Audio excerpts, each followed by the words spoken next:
Aksi mahasiswa Universitas Panca Marga di Probolinggo tuntut transparansi. Kampus tegaskan, tak ada penahanan ijazah. Probolinggo, puluhan mahasiswa Universitas Panca Marga UPM di Kabupaten Probolinggo menggelar aksi unjuk rasa pada Kamis 24 Juli 2025. Aksi berlangsung di depan kampus yang terletak di Kecamatan Dringu dan dimulai sejak pukul 10 pagi.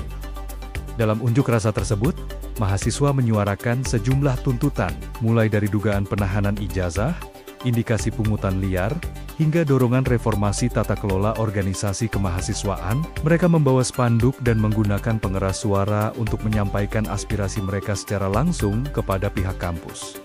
Salah satu tuntutan utama adalah penyusunan statuta Rema sebagai dasar hukum organisasi kemahasiswaan, serta seruan untuk menciptakan lingkungan kampus yang sehat dan bebas kekerasan. Ketegangan sempat terjadi ketika mahasiswa mencoba masuk ke dalam area kampus.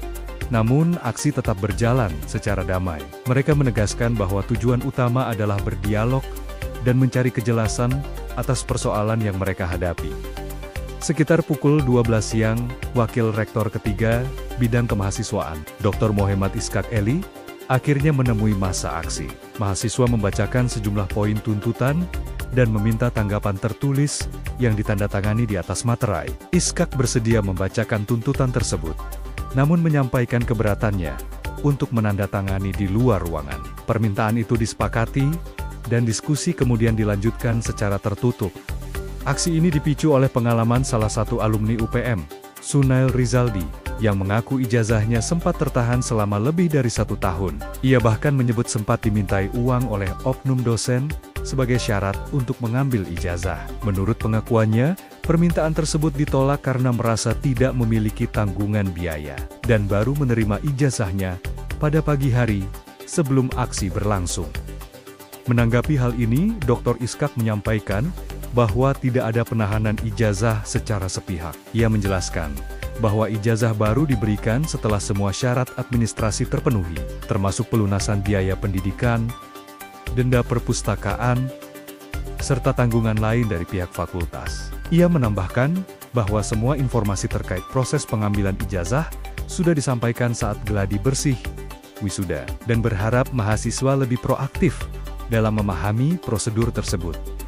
Terkait dugaan pungutan liar, pihak kampus menyatakan tidak dapat menindaklanjuti tanpa adanya laporan resmi dan bukti yang valid. UPM, menurutnya, memiliki komite etik di setiap fakultas untuk menangani aduan atau laporan dari mahasiswa secara formal. Aksi ini ditutup dengan penandatanganan dokumen tuntutan oleh perwakilan mahasiswa dan pihak kampus, sebagai bentuk komitmen untuk menindaklanjuti aspirasi yang telah disampaikan.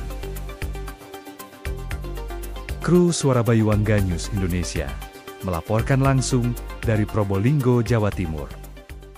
Unsur pungli, unsur sehingga saya untuk mendapatkan ijazah saya harus menyelesaikan secara personal, pribadi dengan dosen terkait.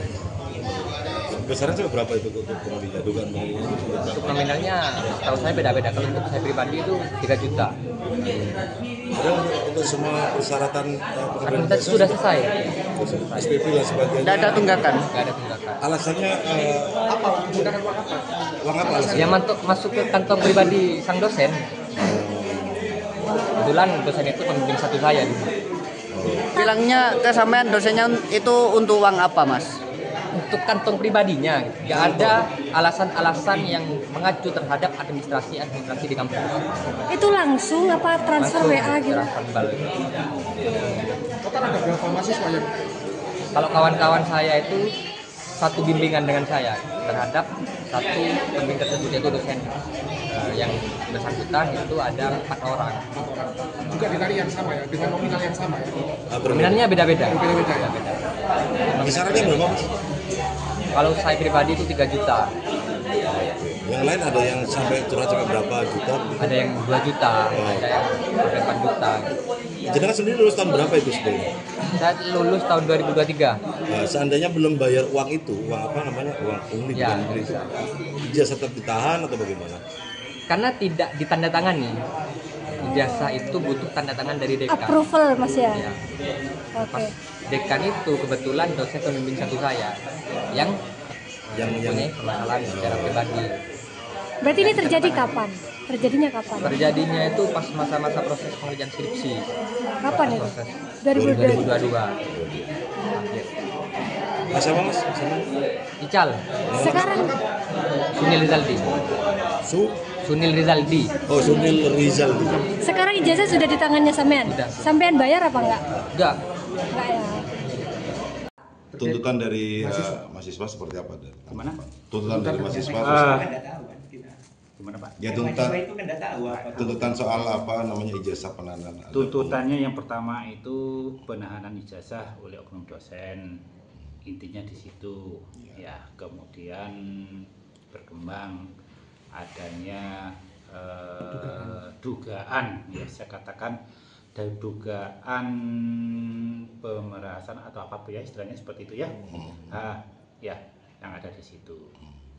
Sebenarnya mereka itu datang mulai hari Sabtu ya kepada saya menyampaikan seperti itu. Saya tidak bisa memutuskan untuk ambil ijazah pada saat itu. Karena kan tahu sebagai alumni persyaratannya kan harus bebas keuangan, bebas perpustakaan, bebas fakultas kan ya. Itu. Nah, saya janjikan hari Senin untuk koordinasi dengan masing-masing pihak yang terkait. Itu. Hari Senin itu mereka datang lagi menuntut bagaimana progresnya. Saya sampaikan saya sudah laporan, kemudian sudah saya komunikasikan dengan bagian-bagian yang terkait. Ya, terkait dengan masalah pelunasan kewajiban keuangan, saya katakan di sini saya mintakan ke Biro 1 laporannya sudah lunas, Pak. Kalau sudah lunas berarti kan ada masalah.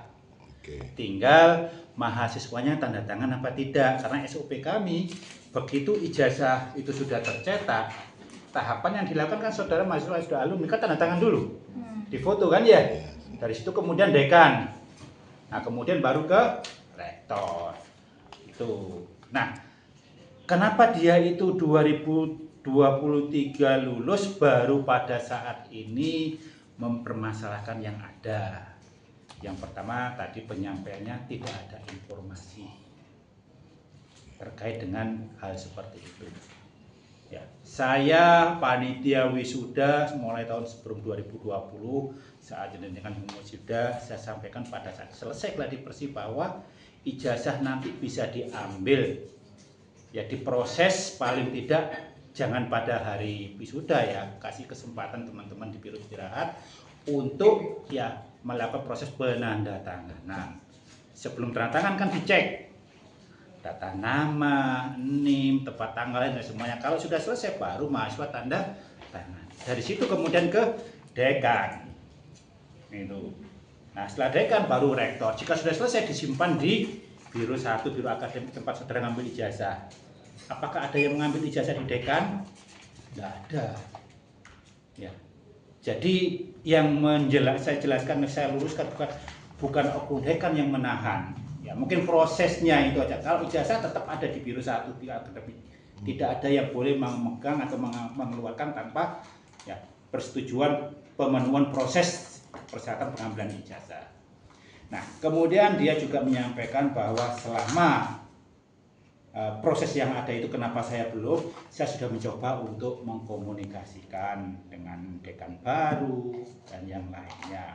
Dan juga pada saat ke Pak IM tadi itu saya dimintakan untuk memenuhi kewajiban saya terkait dengan mungkin utang piutang itu.